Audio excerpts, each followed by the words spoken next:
Hola, buenas tardes a todos. Es un gusto tenerlos aquí con nosotros una vez más en el seminario Salud en Acción del Departamento de Salud Pública. En esta ocasión, el seminario de Salud en Acción va a tratar temas de un apartado muy importante en la salud pública, que es el que conocemos como salud planetaria.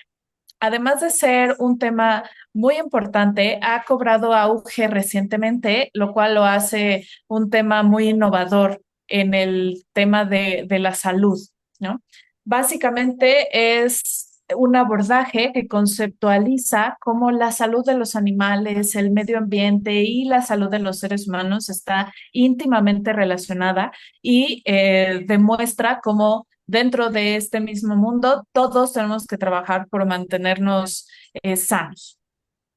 Este seminario de salud en acción por este semestre se va a realizar en colaboración con el Instituto Nacional de Salud Pública, especialmente con el doctor Horacio Riojas, que es quien nos ha estado ayudando para encontrar a los ponentes ideales para compartir con ustedes temas importantes en salud planetaria.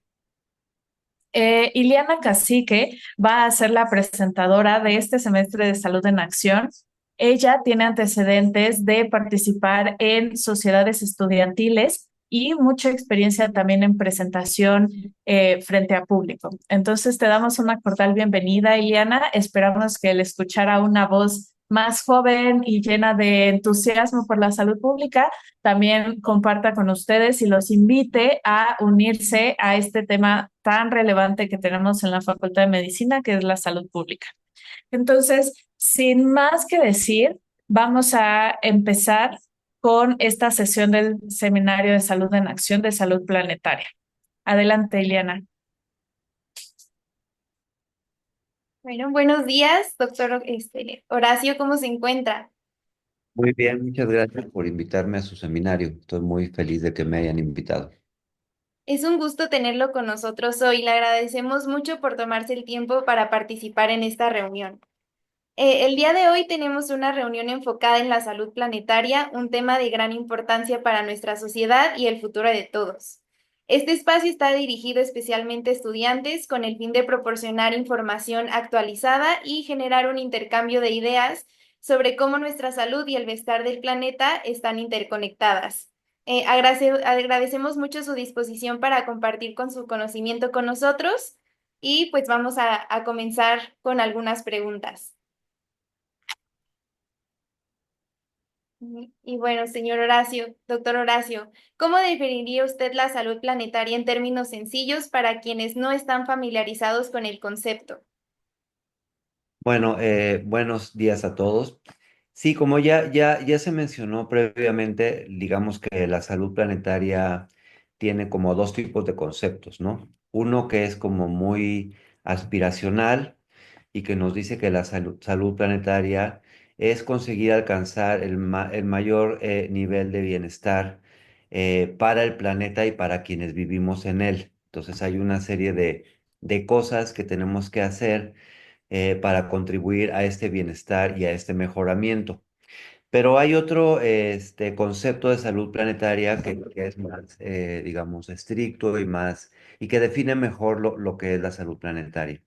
La salud planetaria es un campo transdisciplinario y un movimiento social orientado a soluciones, centrado en analizar y abordar los impactos de las irrupciones humanas en los sistemas naturales de la Tierra, en la salud humana y sobre la vida en la Tierra. Este concepto es mucho mejor que el anterior porque nos evoca hacia un análisis por una parte y hacia una acción por el otro. También define a la salud planetaria como una nueva visión, como una versión de la salud pública que toma en cuenta la salud del planeta y que requiere tanto de una participación de los investigadores, pero también de la sociedad en su conjunto, para generar acciones que nos permitan revertir el estado en que se encuentra actualmente el mundo, que está caracterizado básicamente por una triple crisis, una crisis climática, una crisis ambiental y una crisis de biodiversidad. Esas tres crisis son la base fundamental que ha dado pie al desarrollo de la salud planetaria como una nueva disciplina y como una nueva versión de la salud pública. Ok, doctor, muchas gracias. ¿Qué ejemplos podemos encontrar a nivel mundial donde la destrucción ambiental haya tenido un impacto directo en la salud de las personas? Bueno, este es importante la pregunta.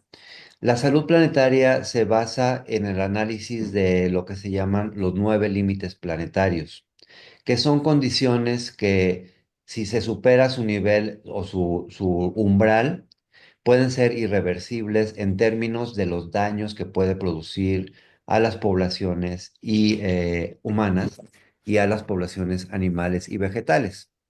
Dentro de esos 9 límites, 6 de ellos están rebasados actualmente, entre ellos la temperatura global del planeta, por otro lado la contaminación química y por otro lado la pérdida de la biodiversidad. El ejemplo más claro que encontramos es el de la crisis climática, que está generando una serie de daños y de nuevas enfermedades, el resurgimiento de enfermedades y también la enfermedad y muerte por eventos hidrometeorológicos extremos como los huracanes. Entonces, podemos identificar impactos que tiene esta crisis ambiental en momentos críticos como el de los huracanes o, por ejemplo, en periodos más largos como los de las sequías, ¿no? Actualmente estamos viviendo un tema de sequía bastante importante, por ejemplo, en México, sobre todo en el norte. Y eso genera múltiples problemas de salud pública que van desde problemas de golpes de calor hasta modificación en las tasas de incidencia de enfermedades transmitidas por vectores. Ok. ¿Y cómo puede la salud del planeta impactar directamente en la aparición o en la prevención de enfermedades que pues afectan a las poblaciones humanas? Sí, un ejemplo claro es esta crisis de biodiversidad. Básicamente lo que está sucediendo es que el número de especies en todo el mundo y en diferentes ecosistemas ha disminuido significativamente en las últimas 4 décadas. Eso ha generado en muchos lugares del país, junto con la crisis climática, por ejemplo, la creación de nichos para vectores que se pueden movilizar hacia zonas donde antes no existían enfermedades como el dengue. El dengue es un ejemplo muy claro de lo que está ocasionando la crisis ambiental. Básicamente lo que ocurre es que los moscos transmisores se pueden movilizar hacia zonas más altas que antes eran más frescas y donde no podían vivir. Y entonces se están presentando brotes de dengue e incidencia de dengue también durante más meses que lo que ocurría anteriormente. Ese es, digamos, como un ejemplo muy, muy claro. En el largo plazo, hay cuestiones que pueden ser incluso hasta peores. Por ejemplo, lo que tiene que ver con la contaminación química. Estamos viviendo ahora una crisis muy importante relacionada con la contaminación por microplásticos, que es un tema que se ha venido documentando cada vez más y cuyos efectos en la salud de las poblaciones humanas apenas conocemos. Sí. Y retomando más o menos lo del dengue, ¿cómo influye la contaminación del aire o de estos aspectos en las enfermedades respiratorias e incluso cardiovasculares y qué medidas preventivas se deben de incorporar los médicos en su práctica? Sí, la contaminación atmosférica tiene ya varias décadas que se ha estado estudiando y conocemos efectos agudos y de largo plazo de los contaminantes atmosféricos. Entre los efectos agudos, pues están los que padecemos todos los que vivimos en ciudades contaminadas, como pueden ser dolores de cabeza, irritación de los ojos, ¿no? Esta serie de signos y síntomas que se presentan cuando se incrementan las concentraciones de contaminantes. Y entre las enfermedades diagnosticadas más comunes que han aumentado son las enfermedades respiratorias agudas, ¿no? Y también se ha visto que la contaminación del aire de manera crónica está asociada con la aparición de casos de asma y con casos de enfermedad pulmonar obstructiva crónica, por ejemplo, además de contribuir al agravamiento de estas dos enfermedades. En los estudios sobre mortalidad que se han hecho relacionados con la contaminación del aire, se ha visto que uno de los impactos más grandes es sobre las enfermedades cardiovasculares. De hecho, por muchos estudios epidemiológicos que se han realizado, ha quedado claro que cuando aumenta la contaminación, quienes tienen más riesgo de morirse son personas mayores que tienen alguna enfermedad cardiovascular y la contaminación del aire les dispara un evento agudo como un infarto al miocardio. Ellos son los que sufren más por estos incrementos en el corto plazo. Entonces, personas que tienen enfermedades crónicas tienden a agudizarse durante estos eventos de alta contaminación y muchas veces los llevan a desenlaces fatales. Ok. ¿Y en qué medida los modelos de atención primaria pueden adaptarse para abordar estos efectos del cambio climático sobre la salud que ya nos he estado mencionando? Bueno, desde mi punto de vista, creo que la atención primaria a la salud debe incorporar en su quehacer diario los temas climáticos y de contaminación. Es decir, en toda esta atención preventiva que se hace a las poblaciones, se debe tomar en cuenta las condiciones del clima y las condiciones del ambiente. Por ejemplo, en época de calor, que en nuestro país es más o menos como del mes de marzo al mes de agosto, cada vez es más probable que se presenten golpes de calor y enfermedades relacionadas con las altas temperaturas. La atención primaria a la salud debe incorporar en su quehacer el construir medidas de mitigación con los individuos y con las comunidades de manera que los impactos del clima sean menores. Entonces, digamos que actualmente el movimiento de atención primaria se está yendo hacia la construcción de modelos de prevención que reduzcan el riesgo de golpes de calor o de estrés térmico, ¿no? Lo mismo se puede mencionar en la parte de la contaminación atmosférica. Se pueden, por ejemplo, ubicar las temporadas del año en la que los contaminantes aumentan sus concentraciones, que son básicamente durante el calor las concentraciones de ozono y en época de frío las concentraciones de partículas respirables. Y entonces las acciones de atención primaria tienen que intensificarse mucho hacia la reducción de las emisiones por un lado y hacia la protección de la población por otro. Se debe de impulsar y de fortalecer los programas de comunicación de riesgos, especialmente con las personas más vulnerables, que en estas condiciones son los adultos mayores, los niños, las mujeres embarazadas y todos los que tienen alguna enfermedad preexistente. Ok. ¿Cuál sería el papel de la medicina preventiva en el contexto de la salud planetaria, especialmente, como ya lo mencionó usted, en las comunidades vulnerables? Bueno, yo creo que tiene un rol muy importante de información y capacitación.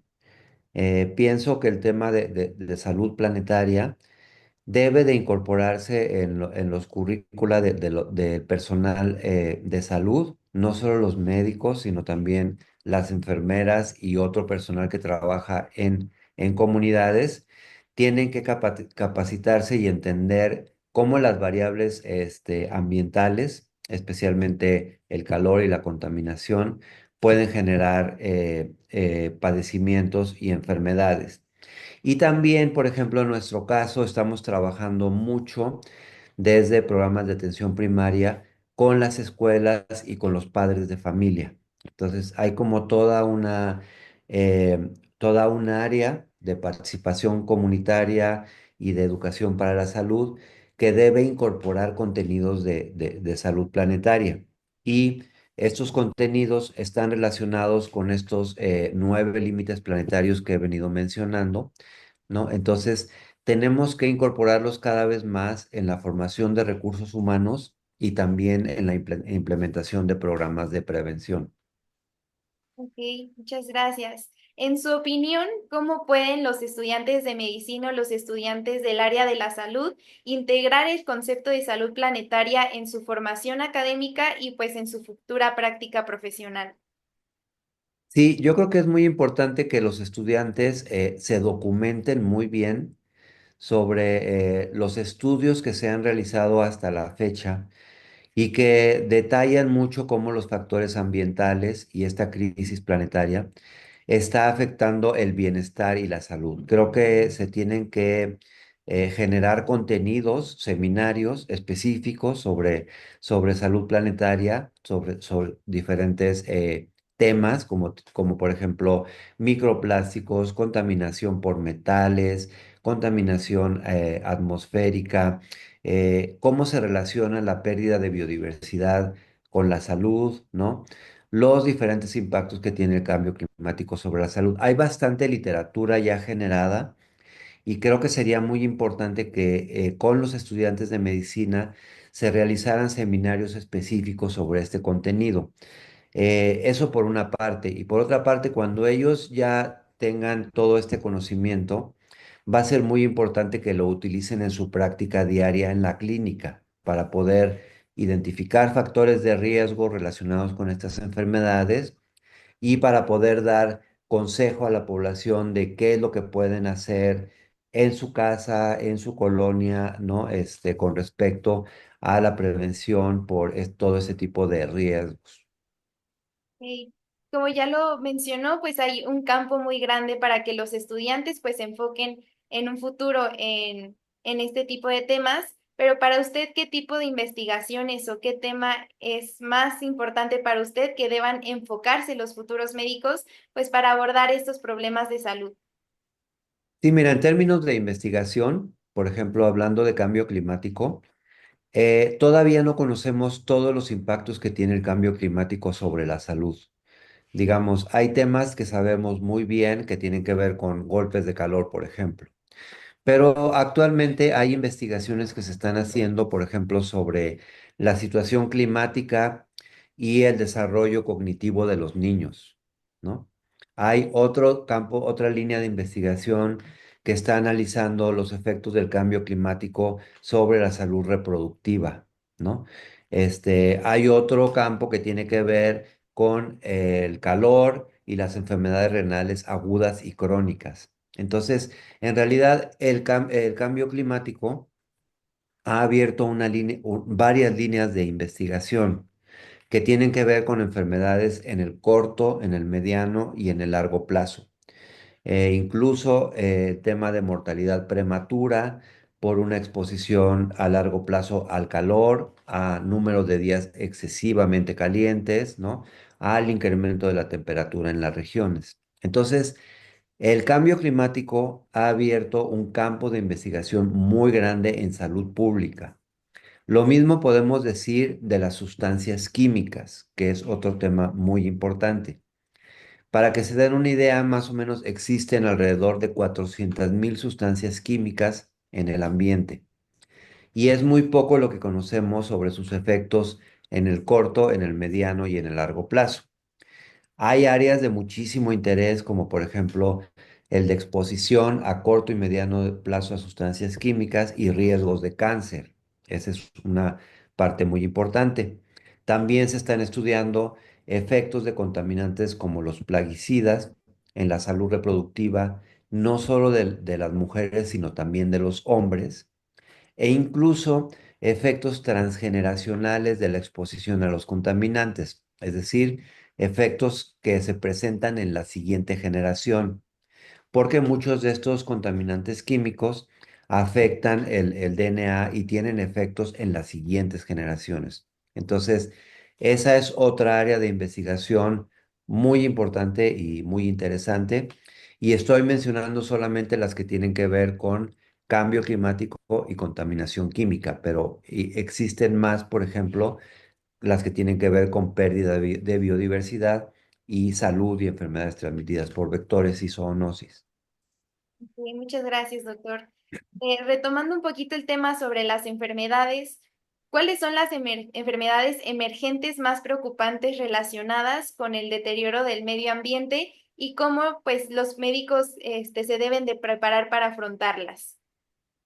Pues mira, hay toda un área, por ejemplo, que tiene que ver con enfermedades emergentes que son producto de la invasión de los humanos a los ecosistemas naturales, ¿no? Es decir, todas estas enfermedades que saltan de los animales hacia los humanos, ¿no? Como la fiebre aviar, la fiebre porcina, ¿no? La hipótesis de que el COVID viene justamente de ahí.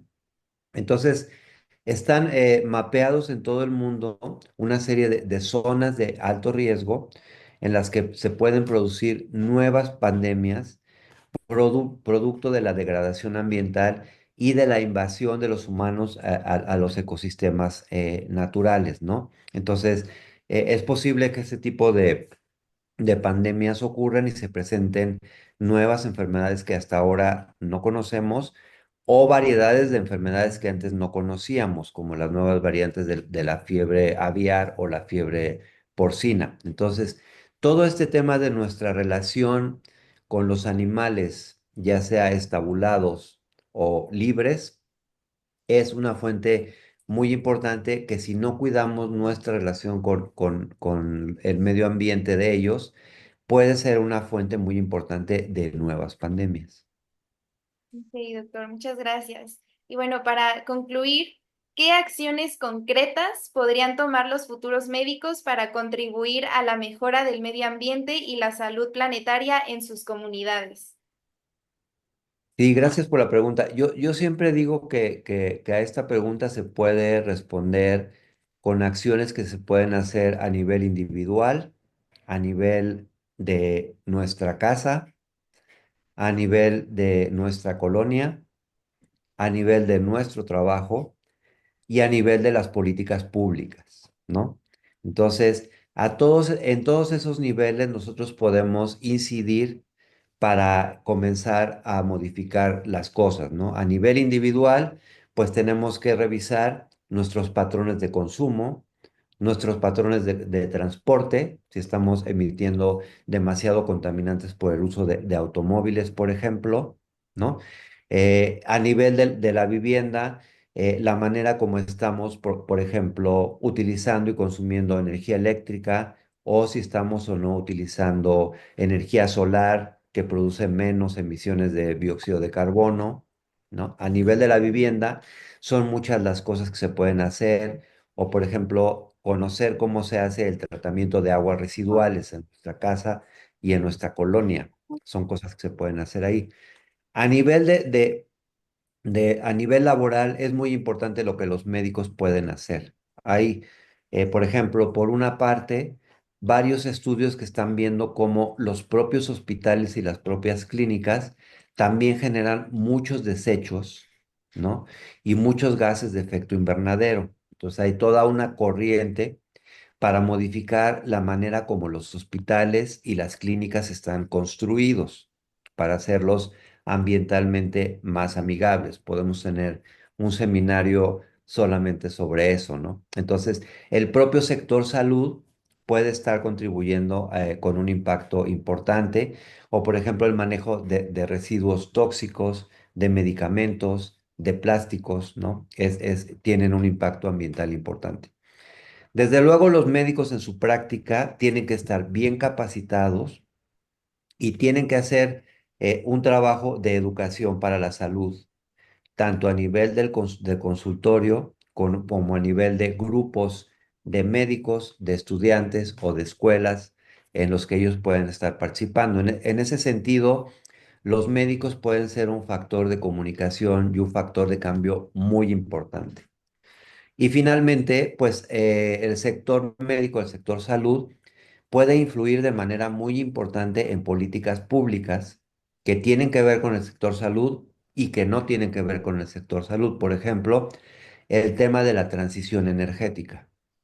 A nosotros como médicos, como personas que cuidamos la salud, es muy importante que apoyemos los programas de transición energética justa hacia uso de energía alternativa que no genere tanta contaminación ni tantos gases de efecto invernadero. La opinión que pueden tener los médicos sobre ese tipo de políticas públicas es muy importante y creo que los estudiantes deberían estar preparándose también en ese aspecto. Sí, doctor, muchas gracias por su tiempo y por compartir su valioso conocimiento con nosotros. Ha sido una charla muy enriquecedora y estoy segura de que todos hemos aprendido muchísimo sobre la salud planetaria y su impacto en nuestra vida cotidiana. Antes de despedirnos, quiero recordarle que le haremos entrega de su constancia de participación como agradecimiento por su colaboración con esta actividad. Y pues una vez más le agradecemos mucho y esperamos poder contar con su presencia en futuras ocasiones. Que tenga un excelente día. Muchas gracias a ustedes y cualquier duda, dejo ahí mis contactos si quieren comunicarse conmigo y con nuestro grupo de trabajo. Muchas gracias. Hasta luego.